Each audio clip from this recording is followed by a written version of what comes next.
So you may have a hard time finishing the work that you start. You have great ideas and are excited to create, but almost as soon after putting some paint on the canvas, you quickly start to feel a sense of dread as things aren't looking as good as you had hoped. In no time, you've already given up and decided to try working on something else or just called it a day. If this sounds like you, I've got some tips and ideas to hopefully help you out. Many times I've also been discouraged from finishing a project because I may have felt like it wasn't going well or my skills weren't good enough. Like maybe my art wasn't at a certain point where I wanted it to be yet. Whatever the reason, I've definitely felt that feeling of not being able to finish a project. Over time though, I've learned that finishing work has benefits that are essential to artistic growth. So why is it important to finish a project? First of all, starting a project can be scary and overwhelming. There are so many things that need to be taken into consideration, and this alone can be enough to bring doubts. To make things easier though, I find it helpful to establish a workflow.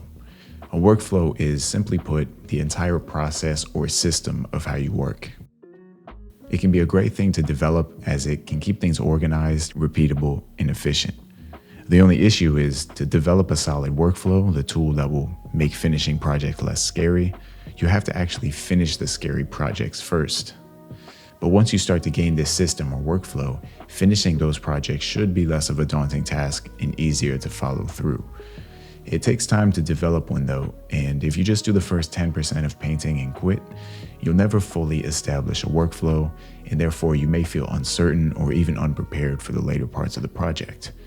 If you're able to stick through and finish though, you'll know what the whole process is like, and then you can evaluate it by asking questions such as, is this an efficient workflow? Does it need work in certain areas? Is it enjoyable or fun? And so on.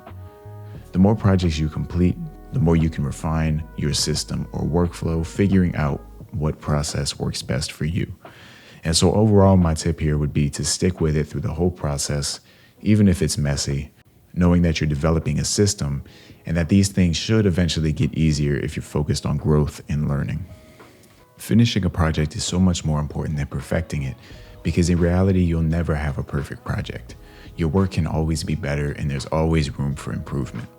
So if you're working on a project and you see all these things that you may think look wrong with it, or if you think it has issues, or maybe it's not the greatest thing yet, it's still important to finish, because at the end, you can then take a step back and evaluate everything from start to finish.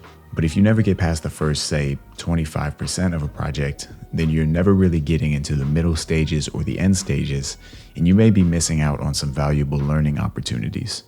On top of that, you might not even know how to follow through and finish a project because you're so used to giving up early on.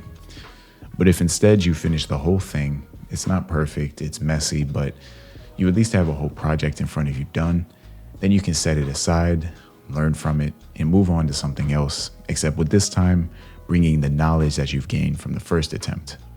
But again, if you don't get to the end and if you just give up after 10 minutes every single time you draw, you're not giving yourself the chance to fully learn. And so you may often think, why waste my time on something that I'm going to spend so many hours on just for it to look bad? But if you can shift the way that you think of it and understand that you didn't waste time for it to look bad, you instead invested time in learning something new. And the fact is, the end result may not look exactly how you want it to in the moment, but with time and continued and consistent practice and patience, then you can grow your skills, and you'll see that it may start to look better and better each time you do it. And then eventually you may find yourself at a point where it does look good and you want to get to those final stages. But even then, there's always room for improvement. And so you have to give yourself a learning opportunity and a chance to grow, a chance to be bad, a chance to just not be good at something. And that's a hard thing to do, but if you just come into this and expect to paint like people who've been doing it for 10, 20 plus years, you're going to set yourself up for failure. So I think the takeaway from this is lowering the expectations of yourself early on. If you're just learning something and if you're just starting out, don't expect to be great initially. Be bad and enjoy the process.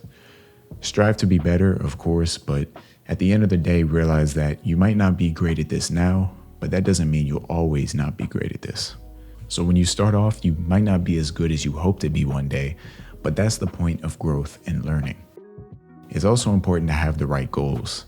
So instead of starting a project with a goal of making something amazing, try to come in with the mindset of, I'm going to start this project, but the purpose isn't to have it be amazing, but rather to learn from it. And after doing this enough times, then we can start to focus on making things look good, because then you'll be more equipped to do so at that point, and you'll have gone through those learning experiences. And don't be too harsh on yourself at the end of the day, because as long as you're trying to improve upon how your art was yesterday, then I think that the project is always a success, no matter if it subjectively looks good or not. On top of learning new things, following through with your projects will also give you a larger body of work, which you can then use to create a portfolio. And of course, everybody has different art goals, and it's absolutely fine if you're not looking for work from your art.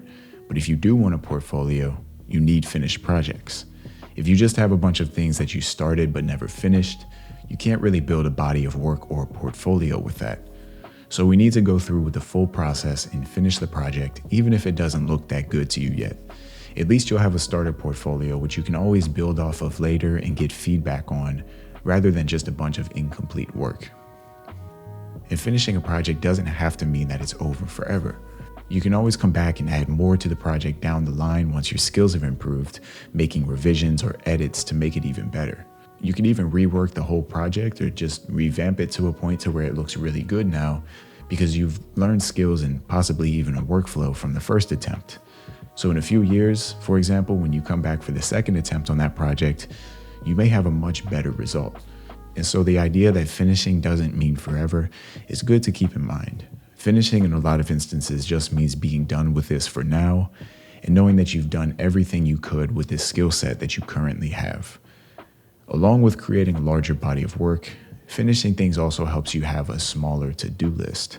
So if we keep on making project ideas without finishing them, our to-do list keeps on growing and getting more intimidating and overwhelming. So being able to complete a few of those tasks is a good way to clean up that to-do list. This can also keep you from developing bad habits. Habits can be an important part of creating. You can have certain habits that drive you to keep practicing and improving. For example, having a habit to sketch for 20 minutes each day can be a great way to keep bringing you back to make art every day. But on the other hand, bad habits can be harmful to your artistic development, and constantly giving up on your work halfway through can over time develop a bad habit of not finishing, which can really have a negative impact on your creative growth. Following through with your projects doesn't only help you learn and build a portfolio, but it also establishes good art habits. And now I'm not saying that it's always inherently bad to scrap a project. There are definitely instances when it's good to have a fresh start, or where you just may not want to continue on with the idea. So these tips are mainly for those who want to finish their projects but get discouraged along the way. And of course, these are just a few ideas and thoughts, but there are many other benefits to finishing projects as well, maybe to be covered in a later video. But hopefully you were able to find something in this video helpful or encouraging to finish your work. So thanks for watching, and as always, stay creative.